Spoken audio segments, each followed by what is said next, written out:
Hi Malika. Hi, Harley. Hi everybody listening. Hi, guys. Welcome back to Sonder and Salt, the weekly food podcast about About the the magic magic of of eating. How are you? I'm fine, thank you. How are you? I'm good. I'm recovering. I'm tired. Yeah, we are. we're a little on the ropes. This week we have new listeners joining us from Thailand. Sawadee. Sawadee ka. You're a girl, so you say ka. Yeah. Oh, I thought it was if I'm speaking to a female, I would say sawadee. Oh yeah, well you are. Oh, You're a I'm girl. talking to you. Yeah, Well, so you I'm can talking say- to the listeners. So. Okay, Sawadee. Sawadee. Sawadee. Around the world with Malika Miles and Harley today. Yeah. Because I need that one. If you enjoy this podcast as much as we enjoy making it for you, please do not forget to leave a rating and review on Apple Podcasts and Spotify. It really, really does help if you leave us a review and write a few words. So 5 stars, 5 stars only. And then leave a little paragraph on Apple Podcasts, and that really, really does help. Let with us the know where you're reach. from as well. Yeah, let us know what countries you're in. We Would have- love to know. Yeah, we'd love to know. We've got loads of new followers on Instagram this week. Let's move on to this week's episode topic. Yeah. So this is a part 2 to last week's episode, which was what is Black British cuisine. Mm-hmm. And today we're going to have the part 2 of that conversation and just kind of pick up where we left off. We realised that there was a bit more to it and a bit more detail we wanted to add and just a little bit more time to think about stuff and get some responses from you guys based on the first one. One of the last things that we were talking about on part 1 was the concept of I don't want to say just a jerk Sunday dinner, but the way that Sunday dinner as a British concept, like a Sunday roast, Yeah. has managed to find its way into black homes and black kitchens, and now it would seem that restaurants are opening specifically to serve Yeah. pretty much what black British families are having at home on a Sunday, but in restaurant form, rather than a classic Sunday roast of beef. Is it Wellington or is it just beef? Roast beef? Roast beef, roast beef, roast roasted lamb. joints. Yeah. Or chicken, potatoes, veg, Yorkshire Cauliflower pudding. cheese. Yeah. Those restaurants are basically serving the adapted black British versions of those things. You've been to one of those places. You spoke about it once. It was your food highlight of the week. Jam Shack Yeah, at at Elmo's. Elmo's. So I've also been to one. I made a reel about it that people loved. Guanabana. Yeah. A little while ago. My review was mixed. But anyway, I'll come back to mine. But Yeah. what did you think of that experience? When you were there, did you feel like this is a black British space? Just generally remind us of how that came about for you.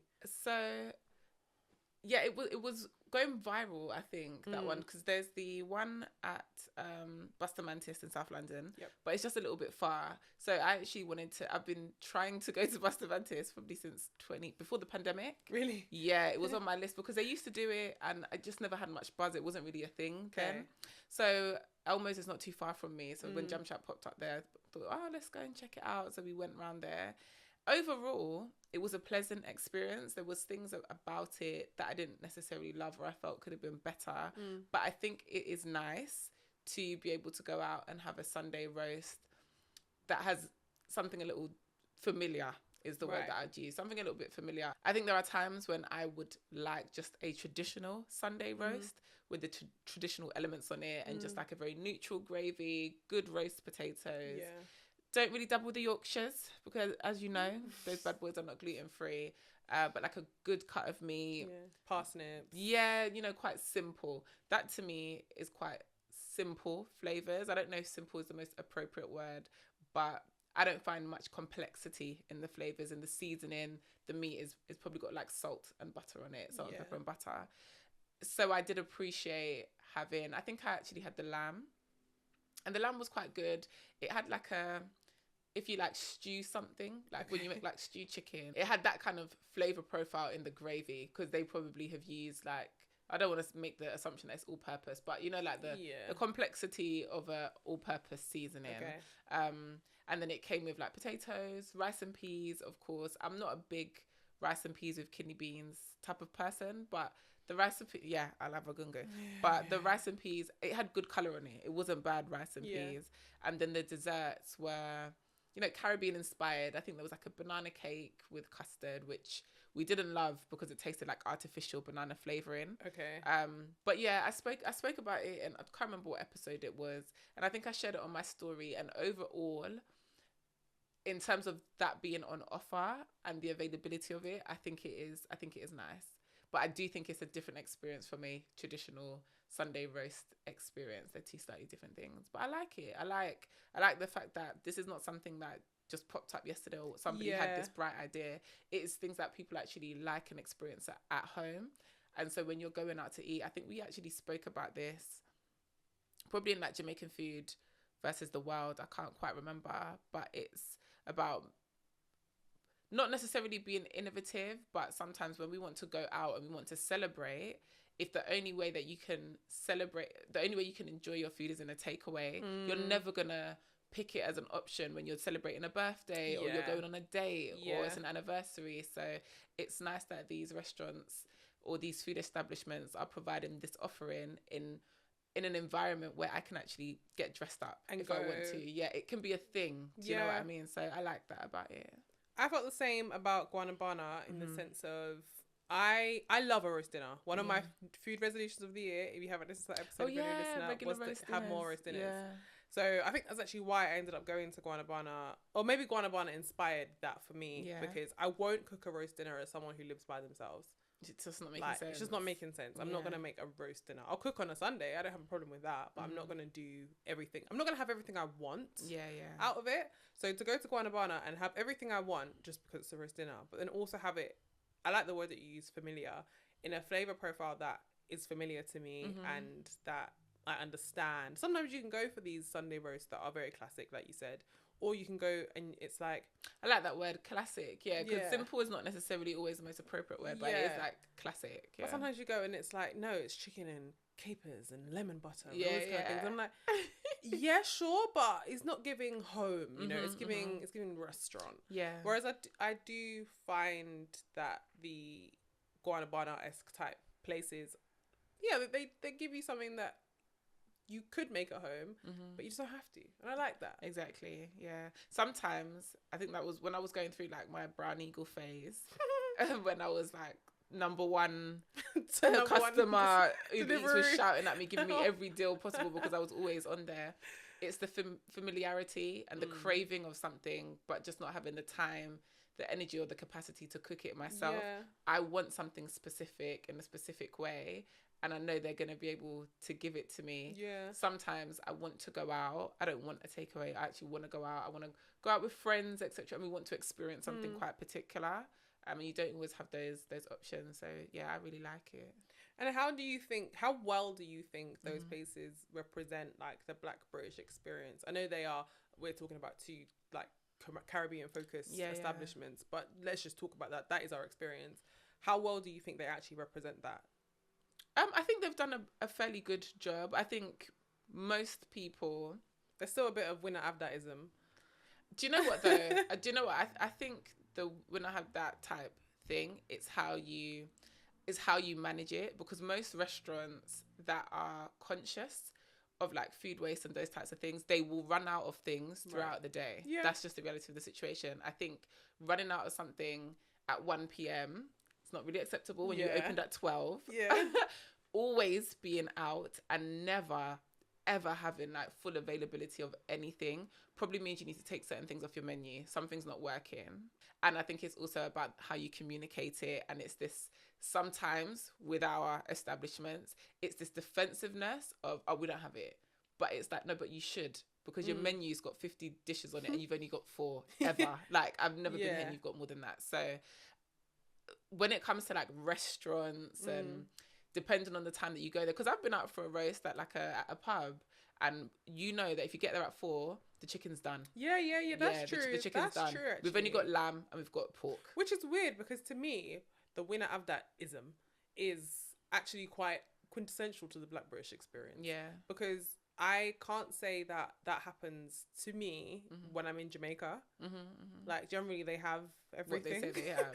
So to me, that we don't have it thing is actually British Jamaican places or Caribbean. Do you know what that is though? I find when I've gone out to restaurants in Jamaica, they're quite specific about what they cook in these restaurants. Yeah. You'll go to like a fish restaurant. It's fish, bammy, breadfruit, but even just like local spots, like you could never go to Juicy Patty and tell me that you don't have every flavour. But Juicy patties, and they sell a couple of box foods options. I think the issue here, and this is a bit of a tangent, but the issue here in Caribbean takeaways is they have everything. You've got all 3 different soups, all these porridges, stewed goat, oxtail, cow foot. How often are you guys cooking cow foot? Like, do you know what I mean? It doesn't need to be. I don't think they really understood or understand how to curate a menu and an overall experience, because these things can be specials. Yeah. And when you have things that are specials or daily specials, you're managing expectation. It's about managing expectations. Setting up a restaurant with a menu board with 50 items on it, knowing that you can't provide 50 items all the time, it doesn't make sense. It doesn't manage the expectation. So then that is part of the Black British experience then. I think it is, but I think when it comes, it depends. When you go to a restaurant for a Sunday roast and you go and they don't have certain things at a certain time, then I think that is that's slightly different from when you go to some of these places and they never have certain things hardly, or they just always never have stuff. I think that's just a bit jarring. But like I said, I go for Sunday roasts and I know my mum will be like, if you don't get there in time, there's not going to be no something left. That's it, because they cook a certain amount for the day. When we went for the roast, as we walked in, it was about 4 and we walked in off the street. We didn't have a booking, and she very much said, we don't have this, this, this and this. And I was like, okay, like, I did this. Yeah, I deserve it. But then also, I think when it comes to Sunday roast, there is actually a time element to it, and the time that we traditionally will eat dinner is very different from how like British people will eat dinner and then have things like tea and that kind of stuff. We have dinner around 4. So what other Black British food experiences have we got or have we not got? Because I think the timing of eating is something that I think is leaning more British in my household. Like, I think as I've got older, we've started to eat dinner a bit earlier, but we're still eating dinner at like, well, this is the question. Early to me, dinner is at 6 o'clock. Not on Sunday, just a day. Oh, on a day, yeah. On a weekday, 6 o'clock is around the time that I eat dinner. On a Sunday, my mum used to try and push for, and she still does, around 4, 5 o'clock, because it's a Sunday and you want to be able to eat early to then have like a substantial dessert and relax. Yeah, wind down. Having dessert on a weekday was never a thing. So at 6 o'clock, you're having your dinner. You've gone to work, you've gone to school, you've come back, and then you're eating. You have the evening, you get ready, you go to bed. So it depends on the day. I would say that the mealtime thing in Britain, or my experience of British mealtimes, is that there's a breakfast slot, 11sies, or brunch, then lunch, then afternoon tea, then tea, like dinner tea, and then dinner, like you've gone out to dinner, and then I guess you just have dinner and dessert or whatever kind of thing. And I think the meal times, and this could be a whole other episode, and like people eating around the world, because my friend that's Saudi is always saying, oh, I'm having dinner, and I'm like, it's 10:30. Oh, 10:30 at night. Yeah. And she's like, yeah, but like we wake up at 12 and then we just chill, and then we just, so I think meal times, those being kind of 7, 8 British, what I think are British meal times. Is there a space for Black British cuisine in all of them? Are we talking a lot about Sunday dinner or dinner as a whole? Has the Black British experience entered breakfast, brunch, lunch, afternoon tea kind of lanes, do you think? I think in terms of like what we actually subconsciously actively do, I have seen or experienced Black Britishisms of things like breakfast, lunch and dinner. Okay. That's it. Other meal times, from my experience, don't really exist. Like brunch is very much a concept, I guess you would say. Like it's a late breakfast, early lunch type of thing. So at that stage, you're kind of eating either or, depending on like how you view the time of the day.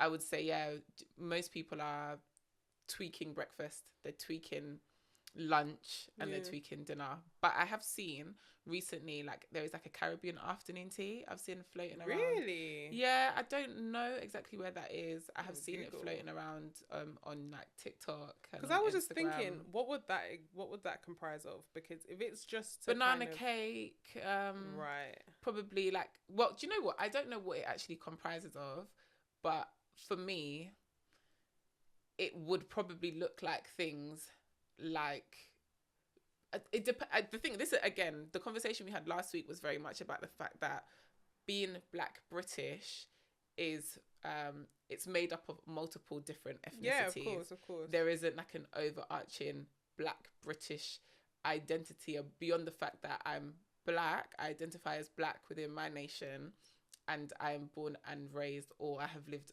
a significant amount of my life in Britain. So I think a Black British afternoon tea is still something that would be hard to define, because it would depend on the person that has decided to create this thing. Yeah. What is their influence, and therefore what kind of sweets, what kind of savouries, what kind of snacks would exist within their culture. So if you were to take like a Caribbean afternoon tea, things like mini patties, Yeah, you know, like you could do like drop cake or that kind of thing, banana cake. I think I found, this might not be the one you're Yeah. talking about, but I found a Caribbean afternoon tea at Rhythm Kitchen. I think in that might be the Walthamstow. one. I think that might be the Yeah. one. Yeah. I can't see exactly like what the menu is here. I'm just looking at their Instagram. But from what I can see on the actual stand, it seems to be, and what I can see from this creator's reel about it, is that the savoury tier, which is the bottom tier of the three-tiered stand, it has some saltfish fritters, some kind of little kind of meat sausage roll type looking things. I think she said that the scones were savoury. I think she said they were salty. Savoury? Yeah, I think she said one of the scones was salty, savoury, and then on the top it seemed like there was a little kind of banana cake, a little cheesecake. To be honest, now that you've just said, yeah, mini patties and things like that, I can see how it could work Jamaican. Yeah. But maybe I don't know enough about every Black British cuisine that there is. And you're right, it would take a lot to kind of put it together. Little meat pies. Yeah, like, you mean like Nigerian meat pies? Yeah. Yeah, little things like that. Like trade out the scones, or maybe like, because the typical bottom tier of the standard afternoon tea is sandwiches, but you couldn't make like a sandwich, or you could make like a little kind of open sandwich on hardo bread. The thing is, I think you... Like little hardo bread fingers. Yeah, I think you could. Oh, I want it. Because for me, like, when it comes to... I was having this conversation about Black British cuisine is kind of ultimately like a form of fusion. Yes. And so for me, personally, when fusion is done well, in a way that I appreciate, I think it's done in a way that recognizes and values the best bits of each culture, in a way that you're not like wiping one out, like you can, and you're also like honoring the traditional dish that you're kind of tweaking. So with something like afternoon tea, I think there are ways to keep the sandwich element of it, keep the scones element of it. It doesn't have to be like completely swapping things out, but it could be like in the preserves that you're using, or like the sandwich filling that you're using. Obviously, most nations have some kind of bread, so you can still create a sandwich out of it. It doesn't have to be a mini patty, but it could be a mini patty and cocoa bread. Like I've actually had those before. I shared them one time. Stop. My mum knows a baker that makes mini patties and cocoa breads. I might actually try and find the picture. I posted it on my Twitter and on my Instagram once. It was so cute. Yeah, just a couple of bites. Oh my gosh. But yeah, little things like that. But I think, to go back to your original question, the more we kind of grow and the more time that is spent, and the more people, I guess, start to perceive themselves as Black British, or get to a place where they can like say, yeah, there's things about British food that I appreciate. They got a couple bangers in there. Do you know what I mean? But maybe I might twist it and tweak it just to make it feel a bit more like home for me. You'll start to see these things creep out. But up until now, most of it, to be honest, it hasn't really existed. It's been very much, if you want like Black food in Britain, you're eating the traditional bits and bobs, and if you want British food, you're eating British food. So then you see the emergence of things like a Caribbean Sunday roast. You see like this afternoon tea. And I know at one point, I think going into COVID or during that period, she had to close down. There was somebody that had like a cafe that was doing like Caribbean breakfasts. There's a new one. Oh my gosh, I've saved it on my TikTok. I'll see if I can find it. I saved it for this conversation, and I completely forgot until right now. And it's got a queue out the door apparently every day. Okay. I don't know if it's the same one that you're talking about, but I'm not sure. But I know on there they've got like ackee and saltfish for breakfast. Oh my god, I bet it's in Brixton. It's probably in South London. Everything's in Brixton. Or it could be Northwest. No, everything's in Brixton. Somewhere in South London. Somewhere in South London. Yeah. I'll try and find the name of that, and I'll link the reel, and we'll obviously link all the things we're talking about. I've just remembered two things. One about brunch that I've actually had in Jamaica at Margaritaville. Okay. Have you been to Margaritaville? Yeah, and not for brunch, but yeah, I've for been drinks. for like a brunch buffet type thing. I think Yeah. they have music and whatever. And the thing that lives rent free in my mind is the sweet potato pudding that they serve there. It was good. It was good. I'm not a big sweet potato pudding person. I mean, I have my isms and schisms with sweet potato pudding and candied yams, all that kind of stuff, because really what you're tasting is sugar and cinnamon. But I like those flavors, so it's fine. And condensed milk, great. Yeah. We love it. But a point that you raised off air was that a brunch period is quite an Americanism, not necessarily like a Britishism. And upon reflection, that's why that brunch exists in Montego Bay. Yeah, because you get loads of Americans tourists. Yeah, so I think in my head it exists because it exists in Jamaica, but I'm now thinking, why does it exist in Jamaica? It doesn't exist in Jamaica out of Jamaicans. It exists in Jamaica because of Americans and other travelers that have an expectation of a brunch buffet type meal slot. It's not something that we'd have at home. No, I think even I don't know what the time scale would look like, but I know it's not. I know brunch is very much a thing that has become a thing in the UK, and it's the way it's a thing in the US versus the way it's a thing in London. In London, it's what's the word that I'm looking for? It's forced. No, it's not forced. I think in the UK, it's still seen as like this big fancy thing. People quite kind of engage with it in like a something to do. Oh my god, brunch. Whereas in the US, and when I lived there, it's very much like a natural part of their life. Like the weekend is here, we go for brunch. And then you have, that's why I think in America they're a bit more ahead of the game on certain things like brunch parties. They're years deep in that game because brunch was very much a thing already. So how do we make brunch different?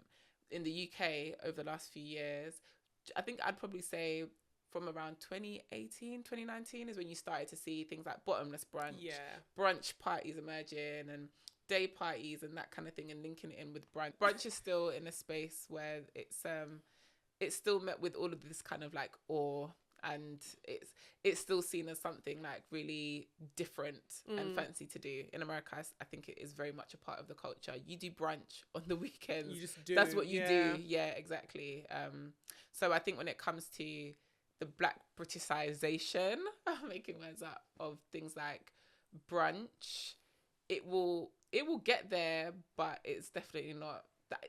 You're kind of making something British that's not really British, because brunch food, even in the UK, is very much pancakes and eggs royale and eggs benedict and that kind of thing. Or you just have restaurants like Rocker that serve their food at brunch time. Yeah, that's true. That is it. So one thing that is very British then, that we quintessentially British, and we spoke about it on our Best of British episode, you can go and listen to that on sonderassault.com, is pie and mash. Yes. And there's a place in London called Marjay's. Marjay's Pie and Mash, which I haven't tried yet, but I've heard really good things about it. Yeah, so I also haven't tried it. My experience with pie and mash was you can check it out on Sonder and Salt TikTok. People are still finding it and commenting and all sorts on there. Harley's first pie and mash. So yeah, that is an example of something that is quintessentially British. Yeah, that we have taken a stab at. Yeah, I think they've got flavors like a curry goat pie, and the thing that without tasting it, but in terms of like the concept that I can appreciate, is that you're not trying to mix up the thing beyond what it actually is.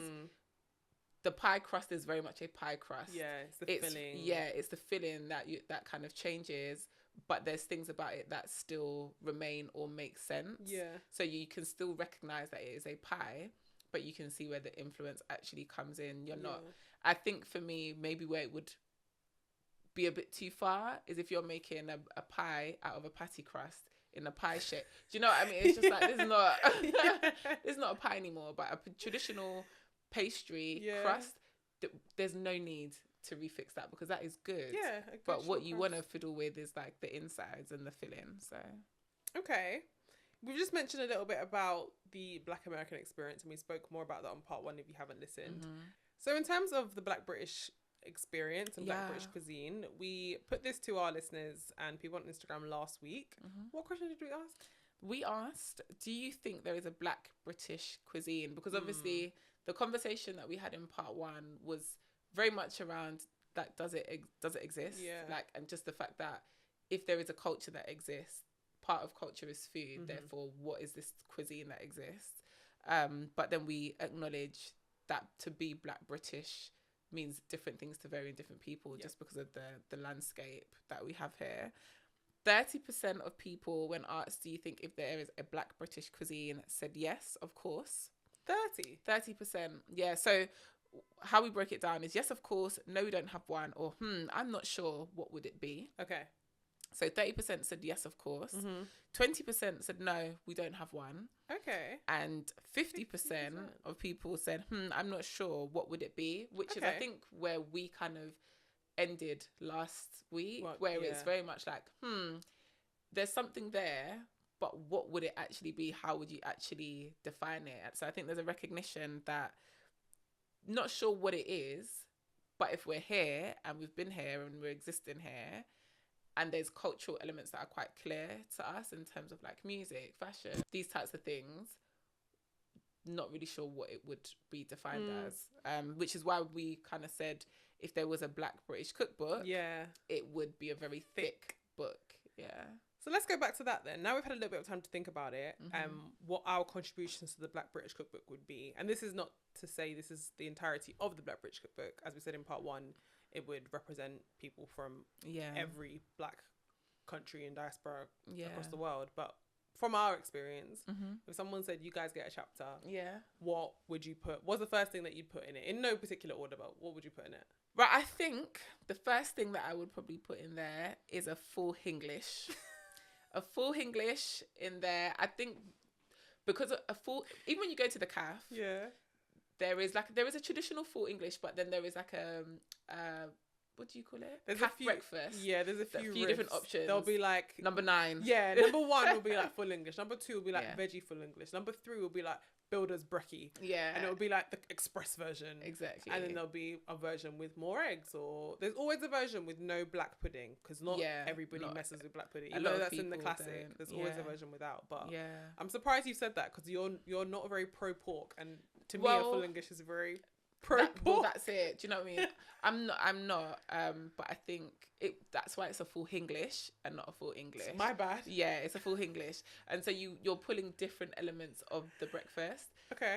My full English might have a couple of fried eggs on there. Golden yolks. Always. Do you know what I mean? Like, that's not even a question anymore. It would have. I'd probably still keep my hash browns, but maybe on occasion swap it out for some fried dumpling. Okay. I do love that. Plantain as well. Some fried plantain on there. Maybe Grace chicken sausages, Vienna chicken sausages. Okay. Maybe not. Maybe a couple of like turkey sausages or something. But if you're into pork, you can have that. Bacon, if you're into that, but I'm not really fussy about bacon. And then, of course, some baked beans on there. Okay. Yeah. Okay. I have thoughts. Yeah. What's the thoughts? Oh, avocado as well. That was my avocado. Thought. Yeah. My How can I forget? Avocado. Yeah, but to say the other elements, I know you're talking about full English, but because you don't full English, there's a couple of things. This is a full English. Yeah. Okay, but there are core elements that you. I'm just asking: are they still on the plate, or have they been traded out? So tomatoes. No, you can still have like cook up tomatoes, yeah, but maybe not plum tomatoes. I like them cooked up a little bit, so like onion and all that kind of stuff mixed into seasoned. Okay, yeah. Mushrooms still on the plate. I would have mushrooms. Yeah, I like mushrooms. Good bucket of toast on the side still. Hardo bread. Okay. Yeah.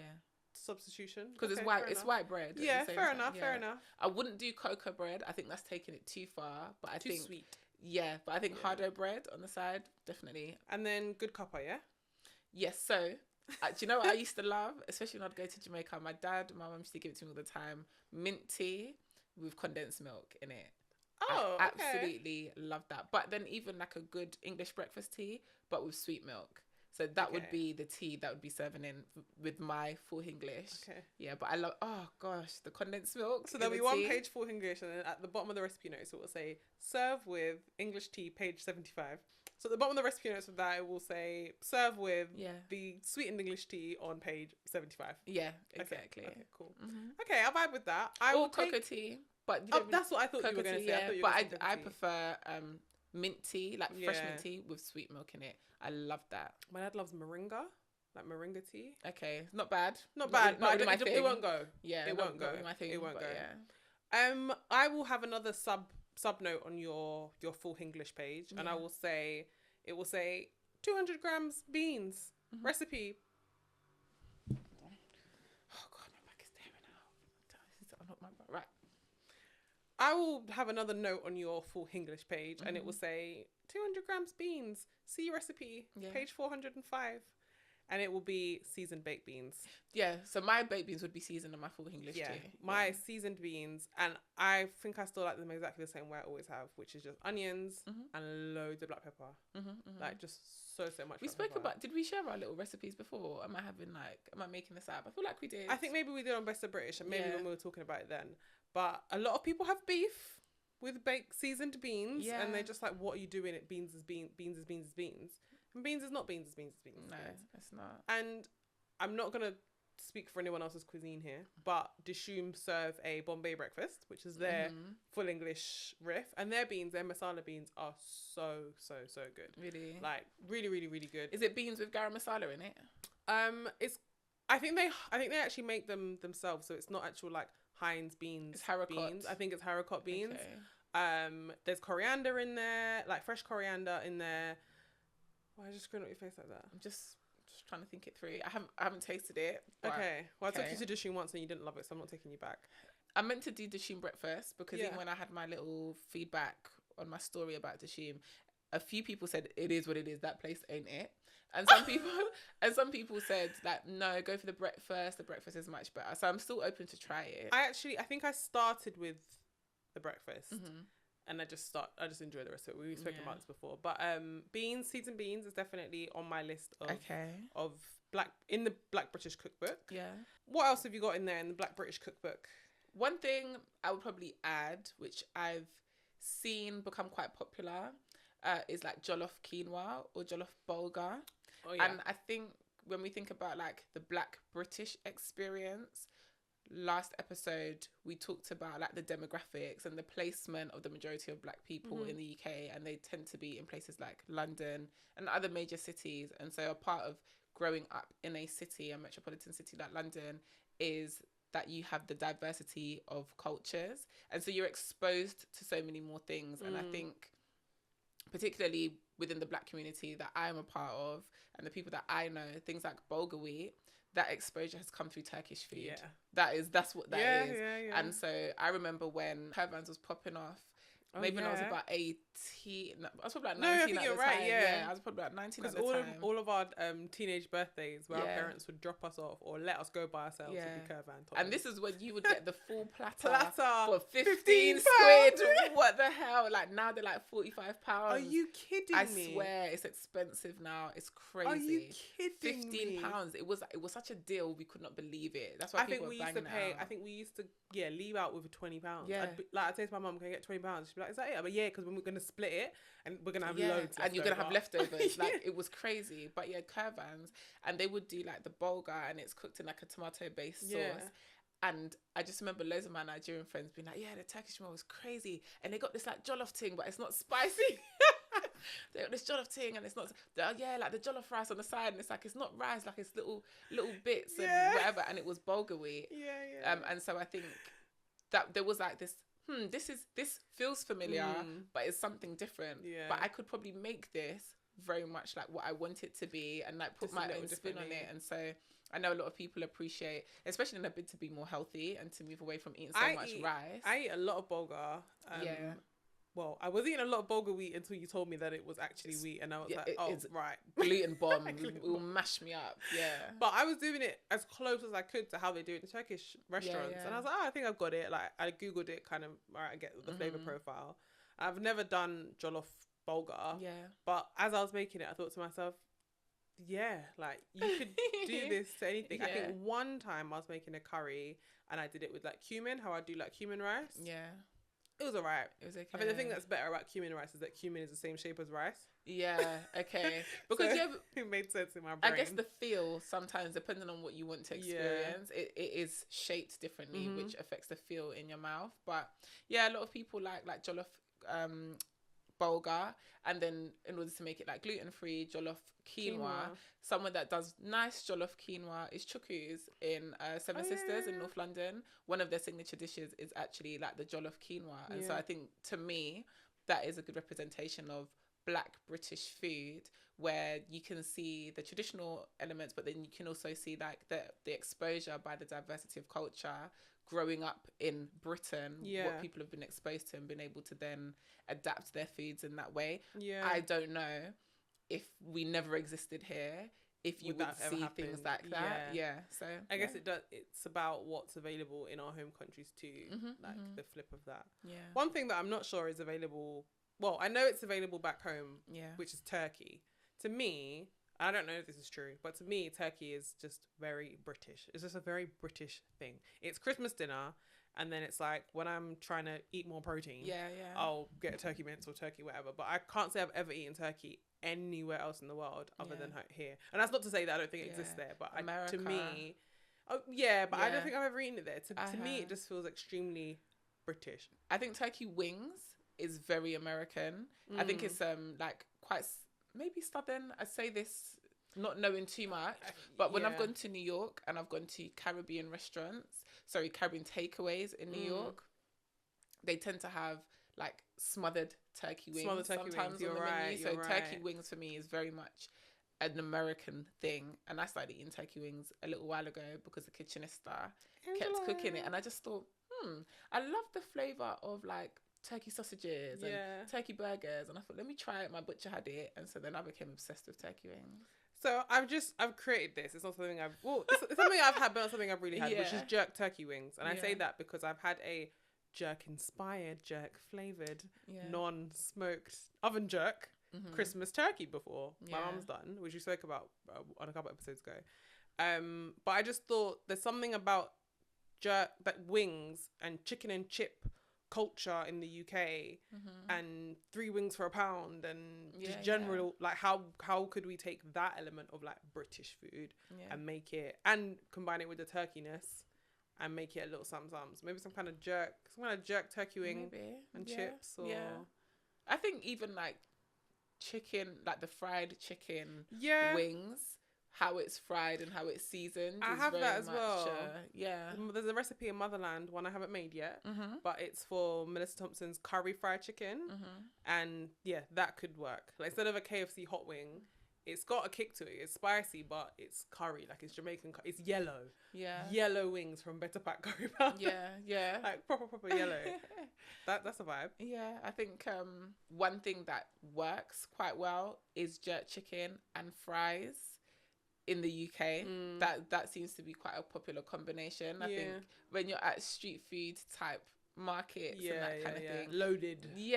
Exactly, like loaded type of fries. I think that's the global influence as well, kind of in play within Black Britain, where those types of things I'd probably say are quite American in nature. That's true. But then it's like, okay, we're not necessarily going to have this Chipotle chicken, but we're going to have like jerk chicken and then put it on top of fries and have all of these other bits, as opposed to how you might get in Jamaica, which is just like with a pizza festival or as a whole meal with rice and peas and coleslaw. It's not every day, but it's like, how can we make this like contemporary almost? Like, I try to be careful with the words that I choose, because depending on the word, it can change what I'm saying. What you're trying to say. But it's like, how do we make this like... The opinions of Malika and Harley on Sonder and Salt, that's all they are. No, literally. they're literally. So. That's all they are. I would say another kind of combo is obviously our fish and chips. And to speak for somebody other than Jamaicans, a place in the Caribbean that I do really, really love, been there a good few times, is Barbados. We are not in the UK. You are in Barbados. that was one of my favorite things to come out of the pandemic. That was amazing TikTok. What was that like? When those bad kids they had abroad. COVID and they were staying in a hotel, and I think they tried to get out of their room, or they were doing some kind of wickedness, and the woman said, "You are not in the UK, you are in Barbados." Love that video. But the Bayesian, I don't know if it's their national dish actually, but I think it might be. It's flying fish. It's cuckoo and flying fish, I think. Cuckoo and flying fish, So I'm going to just take the flying fish. I'm going to take the flying fish and I'm going to make it Bayesian flying fish and chips. I'm going to leave it as chips, potato chips, because I don't want to sweet potato fry. I don't want to do too much. I don't want to do too much. Yeah. But if I had to, I would make some cassava chips.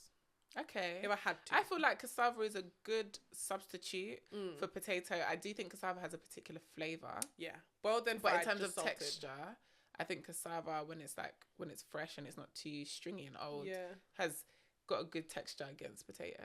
If I had to, that's or my yam, combo. to be honest. I really like fried yam. I really like fried yam. Something about the like kind of raggedness though of the cassava. I don't know. I've also had it at an Indian restaurant, I believe Punjabi food, as mogo chips, which is cassava. And we were ordered these things, and they come in various ways. You can get them how I'm describing them, or they come boiled, fried, and then resourced in like a chili sauce. Okay. And I was like, we were eating, and we were like, we know this thing. Yeah. We know this thing. We're like, this is cassava. So yeah, if I had to, I would put cassava chips with it. But those are my contributions to Black British Cookbook. Yeah. Have you got any more? I think my last one would be some kind of donut variety. You've got things like puff puff, which is popular, buffalo, which is like Ghanaian. Something that's quite popular is like Oreo puff puff. So almost like, what do you call those things? American deep fried Oreos, which is they're like basically fried in a donut type batter. Yeah, but instead of using that, you're using like puff puff mixture. Okay, nice and it's loose enough. Yeah, I've had it and it's quite nice. I have seen some people online saying, "Oh, just leave it alone. Just leave it alone. Just leave the puff puff alone." I've seen the puff puff kind of in a neat box of 12 drizzled with Biscoff spread. You're talking about Puff Puff Ministry. I don't actually know if they're still around, but they used to do like mail order. Yeah, I think I've been to an event where they've been also Puff kind Puff of Ministry on site, and sometimes it comes in like a little cup of them and drizzled and stuff. They posted in September, so it looks like they're still around. Yeah, and they used to do different flavors. And if you ever go down to Black East London, which we've talked about a couple of times, there is a lady there. I cannot remember the name of her business. We'll find it linked. But she does puff puff with different flavors. Some of them I love. Some of them just I don't love them as much. But overall, I think it's a nice idea. Yeah. And I think if you've never had puff puff before, or it's not traditional to you, you can recognize that it is a donut. And then the different flavors kind of encourage people to say, okay, like, what is this? It's a bit different. And so I think, for me, that is a good representation of like a Black British cuisine, because you can see the Nigerian influence quite clearly there, but then adding things like Biscoff to it, Oreo to it, or all different types of things, that's not traditional. And I think that comes through the exposure of being Black British. I take your puff puff and I raise you / fusion it again with the hibiscus puff puff recipe from Lope Aria's hibiscus cookbook. Because I might have said this before.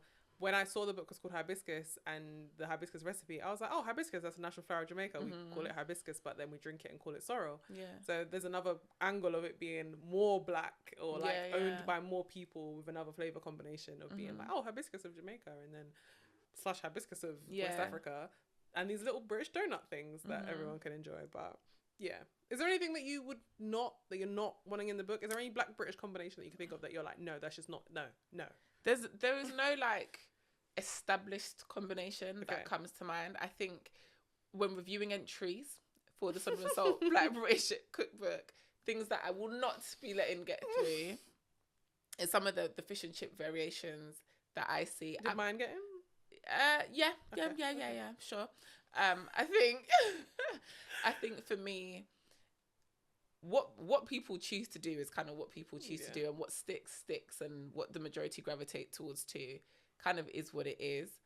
However, I think as people become more innovative or start to find ways of fusing cultures, essentially, I personally think it's important that we really like critically review some of these choices.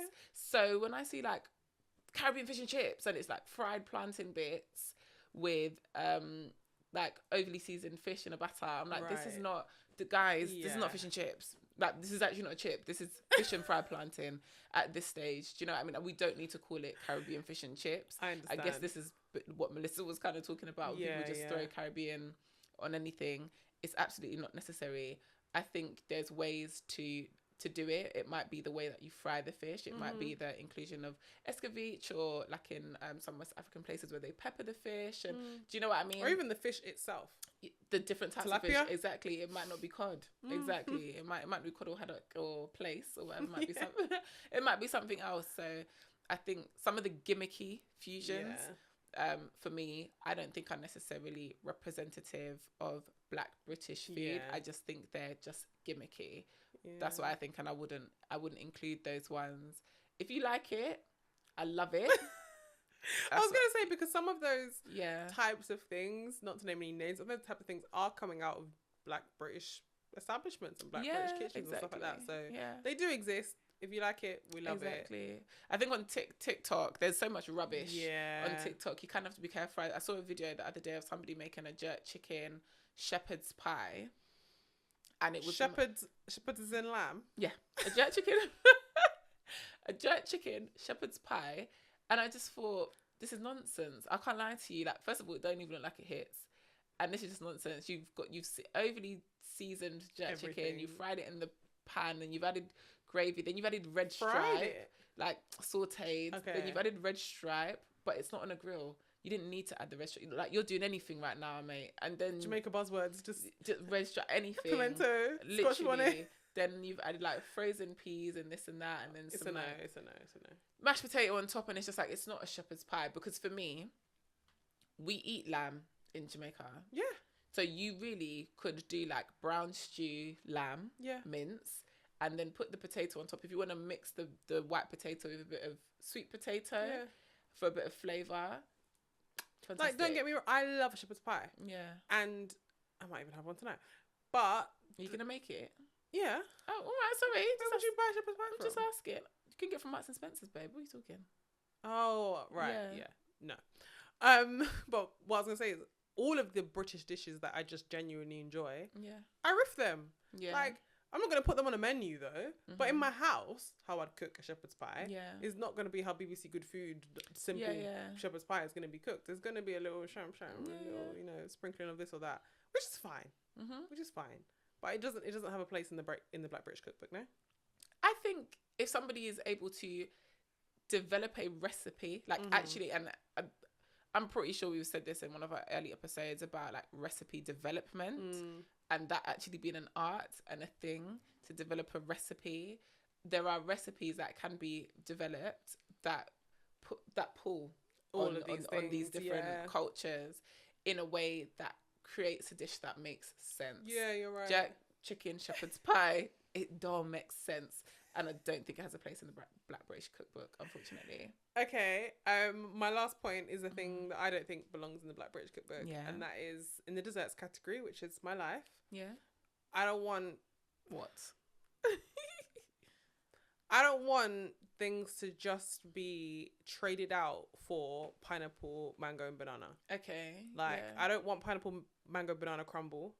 Like, I don't want all of those. Like, everything just becomes those things in the gimmicky kind of way. The same way you said gimmick. I don't want that. We have lovely desserts. We have really good sweet treats. Like, even if we made like, I would put dropsy in the Black British Cookbook, because just like that. What's the point? Well, as in, like, I'd put the recipe for that, and then I'd be like, you can crumble it and put it on something else. Like, it can be the garnish on something or whatever. This feels like something you need to put into your restaurant, not in the Black British Cookbook. Okay, fine, we won't put it in the Black British Cookbook. But I'm just saying that there are things that are unique. Like, you can't change that in any kind of way. I don't want to see pineapple put in there. I don't want to see, like, sticky toffee pineapple pudding. I don't want to see, like... I don't want to see those kind of things. There are desserts that exist that we could find a way around. Even like I've just said, the way you cook the thing, there is nothing wrong with us just having an apple crumble in there, but we've added nutmeg. Yeah. You know, there's a little something going on. I'm not adverse to a little Caribbean crumble, I'll be honest. Yeah, I love it. That's how I make it. Yeah, I've had it in the past. A little Caribbean crumble. Or even like with the custard. Yeah. Like what's in the custard, like how the custard is, I get seasoned. Spiced, maybe. Yeah. I'm going down with that. Okay. I really don't just want to see, for our imaginary contributing editors and writers, just mango, pineapple, banana, everything. I like mango no crumble. I've had it before. It's quite nice, actually. I'll be honest. It was nice. It was nice. Doesn't need to be in the cookbook, but it was nice. It did add a little something to it. I'll be so real. I'm not opposed to it existing. Yeah. I'm opposed to it being like, this is a Black British, like, yeah, this is Black British food, because it's not. Well, did you know what? I think the thing is with culture, there's like a fine line between like intentionally developing culture and steering the way in which it develops, and then just a natural consequence of what people do and like what the majority go with. So I think for me it'll be interesting to see how like the development of Black British cuisine and what that looks like when we see the emergence of things like afternoon teas and Sunday dinners. Like, what is somebody going to do next, and what are people going to latch onto and kind of cement into the culture just by engaging in it and it becoming very much a thing. It'll be interesting. It'll be really interesting to see that. Everybody disengage with mango, pineapple, banana, I trade don't out mind. desserts. Well, not banana. Take out the banana. Yeah, but no bananas. yeah.